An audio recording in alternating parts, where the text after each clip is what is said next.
teardown of a Ford and a Chevrolet. These are Ford parts, ready for comparison with the similar parts of a Chevrolet. Here they are, the Chevrolet parts.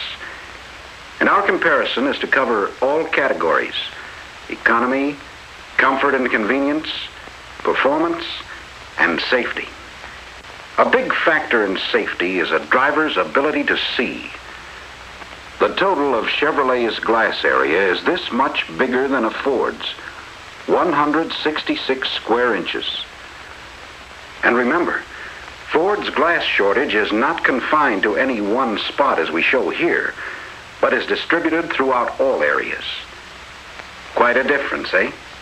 Suppose I'd been sitting in a car like this several years ago and I'd said to you, gee, wouldn't it be swell if steering were real easy like this, especially when you're standing still?